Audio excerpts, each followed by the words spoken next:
ఆరోగ్యానికి ఉపయోగపడే లోహపు నీరు గురించి తెలుసుకుందాం.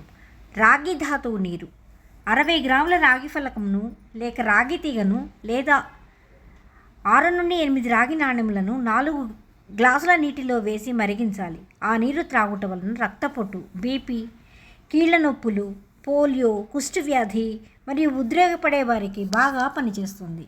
వీడియో నచ్చినట్లయితే లైక్ చేసి సబ్స్క్రైబ్ చేయండి. ఆరోగ్యానికి ఉపయోగపడే లోహపు నీరు గురించి తెలుసుకుందాం. వెండి ధాతువు నీరు 61 గ్రాముల వెండిని 4 గ్లాసుల నీటి అందుంచి వేడి చేయాలి. ఆ లోహపు నీరు జీర్ణక్రియ, మూత్ర విసర్జనకు సంబంధించిన రుగ్మతలను నివారణకు ఉపయోగపడుతుంది. వీడియో నచ్చినట్లయితే లైక్ చేసి సబ్స్క్రైబ్ చేయండి. ఆరోగ్యానికి ఉపయోగపడే లోహపు నీరు గురించి తెలుసుకుందాం. బంగారు ధాతువు నీరు 15 నుండి 30 గ్రాముల నాణెంను కానీ గొలుసును కానీ రాళ్ళు లెక్క కానీ ఉండరాదు. 22 క్యారెట్ల బంగారంను 4 గ్లాసుల నీటిలో వేడి చేయవలెను.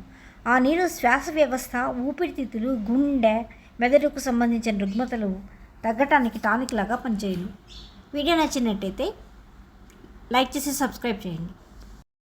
ఆరోగ్యానికి ఉపయోగపడే లోహపు నీరు గురించి తెలుసుకుందాం.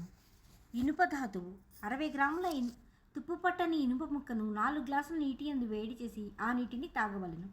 ఆ నీరు స్త్రీలకు యూరిన్ లోపం వలన, రక్తహీనకు సంబంధించిన వారికి లేక గర్భిణీ సమయంలో ఉపయోగపడును. వీడియో నచ్చినట్లయితే లైక్ చేసి సబ్స్క్రైబ్ చేయగలను.